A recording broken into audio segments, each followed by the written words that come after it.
Saudaraku, adakah kita terkena penyakit yang sulit disembuhkan? Adakah kondisi di mana kita mendapati saudara kita, keluarga kita dalam keadaan sakit, lalu kita bingung bagaimana untuk mendoakannya?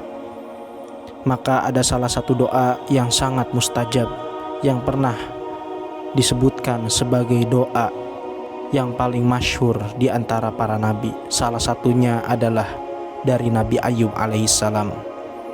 Sehingga dengan doa ini insya Allah seluruh penyakit yang ada di dalam diri kita, keluarga kita, anak-anak kita itu bisa hilang atas izin Allah Subhanahu wa ta'ala. Berikut doanya. Bismillahirrahmanirrahim. Assalamualaikum warahmatullahi wabarakatuh. Syukur alhamdulillah, senang sekali rasanya kita bisa berjumpa lagi di channel ini. Saudaraku yang beriman yang dirahmati Allah, doa adalah untaian kata yang terangkai indah penuh makna, terangkat tinggi dan mulia karena keutamaannya, terkandung harapan yang besar di dalamnya, dan bisa menjadi teman tatkala dalam kesendirian, sekaligus menjadi pelipur lara tatkala kita berduka, dan menjadi perisai di saat musuh mengintai, menjadi senjata terhebat di saat setan mulai menguat. Dalam Quran Surat Al-Anbiya ayat ke-90, Allah Subhanahu wa ta'ala berfirman, maka kami memperkenankan doanya dan kami anugerahkan kepadanya Yahya, dan kami jadikan istrinya dapat mengandung. Sesungguhnya mereka adalah orang-orang yang selalu bersegera dalam mengerjakan perbuatan-perbuatan yang baik, dan mereka berdoa kepada kami dengan harap dan cemas, dan mereka adalah orang-orang yang khusyuk. Ayat tersebut mengingatkan kita tentang kisah Nabi Ayub alaihissalam. Nabi Ayub adalah nabi dari Bani Israel yang paling terkenal kesabarannya. Bahkan bisa dikatakan beliau adalah orang-orang yang paling sabar di masanya. Sehingga tidak heran beliau dimasukkan ke dalam salah satu golongan nabi sebagai nabi yang ulil azmi. Ulul azmi ini adalah segelintir nabi yang memiliki tingkat kesabaran yang luar biasa. Bahkan bisa dikatakan beliau ini menjadi simbol daripada kesabaran atas penyakit yang dideritanya dan musibah yang diterpaknya, di mana orang biasanya berkata sabarlah seperti kesabaran Nabi Ayub. Selain itu, kalau kita melihat Nabi Ayub adalah seseorang nabi yang terkenal kaya raya, dengan harta melimpah, jumlah ternak yang luar biasa, dan juga anak-anak dan istrinya yang menjadi pemandangan atau permata di dalam hatinya. Demikian pula dengan kelebihan atau fadilah dari Allah Subhanahu wa ta'ala, Nabi Ayub alaihissalam ini tetap tekun beribadah kepada Allah dan tidak henti-hentinya melakukan kebajikan. Para malaikat di langit terkagum-kagum dan membicarakan tentang ketaatan Nabi Ayub dan keikhlasannya dalam beribadah kepada Allah. Iblis yang mendengar pembicaraan para malaikat ini merasa iri dan ingin sekali menjerumuskan Nabi Ayub agar menjadi orang yang tidak sabar dan celaka. Mula-mula iblis mencoba sendiri menggoda Nabi Ayub agar tersesat dan tidak bersyukur kepada Allah. Namun usahanya ini gagal. Nabi Ayub tak pernah tergoyahkan. Lalu iblis pun menghadap Allah Subhanahu wa ta'ala, meminta agar ia diizinkan untuk menguji keikhlasan Nabi Ayub. Iblis berkata, "Ya Allah, sesungguhnya Ayub senantiasa patuh dan berbakti kepadamu, senantiasa memujimu, tak lain hanyalah karena takut kehilangan kenikmatan yang telah engkau berikan kepadanya, karena ia ingin kekayaannya tetap terpelihara. Sebenarnya semua ibadahnya Nabi Ayub bukan karena ikhlas cinta dan taat kepadamu. Andai kata ia terkena musibah dan keikhlasannya tentunya akan goyah. Harta benda serta anak-anak dan istrinya belum tentu akan menjadi penguatnya. Bahkan ia akan goyah dan tetap tidak akan selamanya taat dan ikhlas menyembahmu.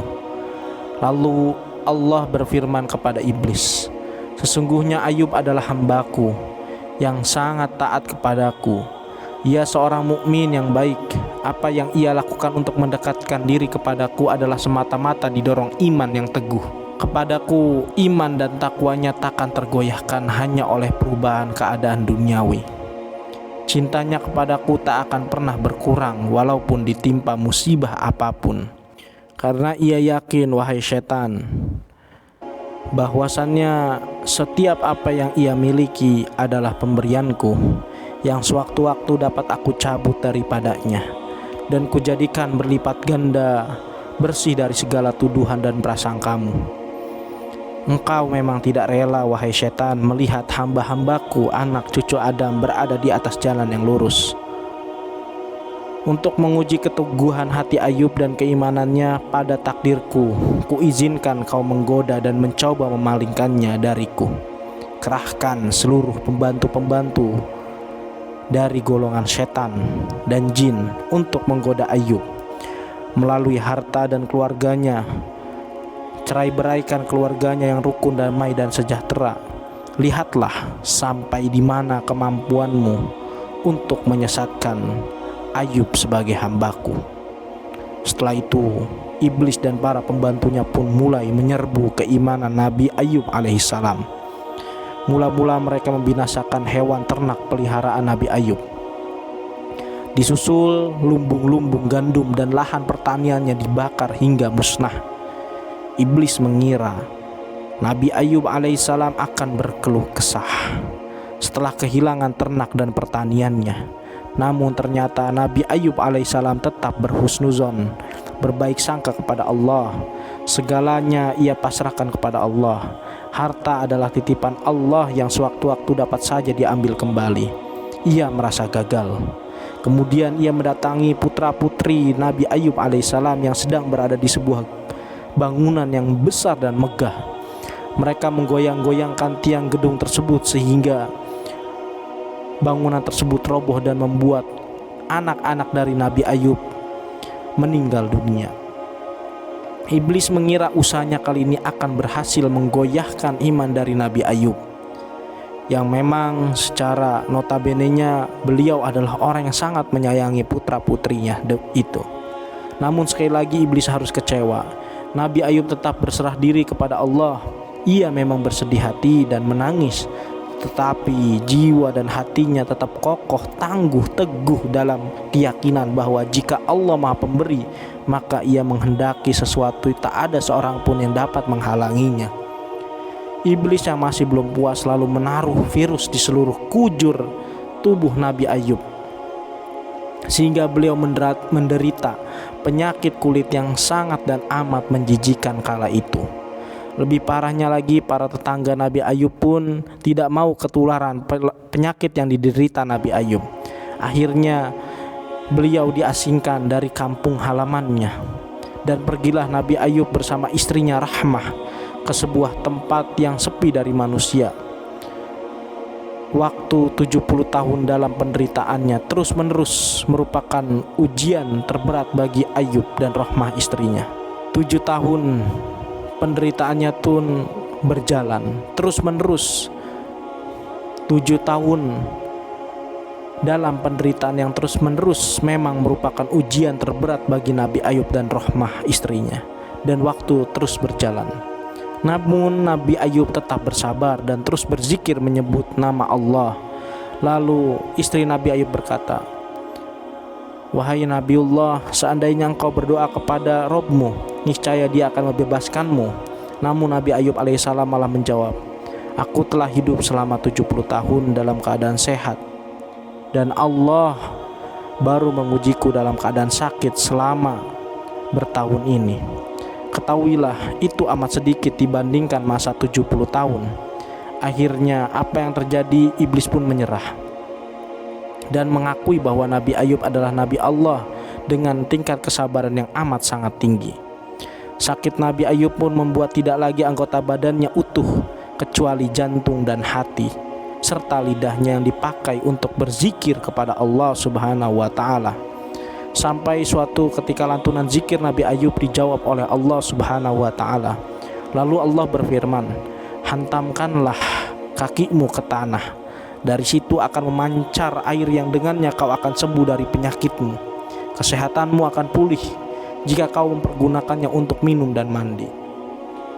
Sahabat beriman yang dirahmati Allah, zikir masyhur apa yang dibaca Nabi Ayub, yang mana zikir ini diabadikan dan dijadikan sebagai doa yang paling mustajab. Dalam riwayat menyebutkan seperti inilah doanya, Allahumma inni massaniya durru wa anta arhamur rahimin, yang artinya, ya Allah, sesungguhnya aku telah ditimpa penyakit dan Engkau adalah Rabb yang maha penyayang di antara semua penyayang. Subhanallah wa masya Allah wa tabarakallah. Lalu apa keutamaan membaca zikir ini? Yang pertama, sebagai pengakuan dan syukur kepada Allah atas kemurahan Allah Subhanahu wa ta'ala. Yang kedua, pengakuan atas Allah dengan sifat yang maha belas kasih kepada hamba-hambanya yang mau berdoa. Yang ketiga, permintaan untuk segera diangkat segala macam penyakit dalam tubuh kita. Kemudian yang keempat, permohonan untuk diberikan kesehatan, yang tentunya menjadi salah satu penopang daripada kewajiban kita di dalam kehidupan. Lalu kapan waktunya doa ini boleh kita lantunkan? Maka boleh dikerjakan setelah selesai sholat agar selalu dijauhkan dari segala penyakit. Dan jika kita dalam kondisi sedang sakit adalah keluarga, kerabat, teman dekat, sepupu ataupun saudara kerabat kita, maka kita bisa mendoakan dengan doa ini.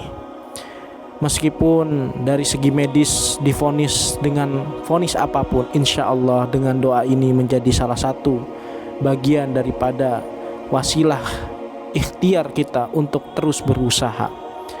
Dan tentunya segala penyakit yang ada di dalam tubuh kita, keluarga kita, itu bisa hilang dengan lantunan zikir ini dengan penuh keyakinan, penuh pengharapan kepada Allah, dan tentunya diimbangi dengan berikhtiar kepada Allah Subhanahu wa ta'ala.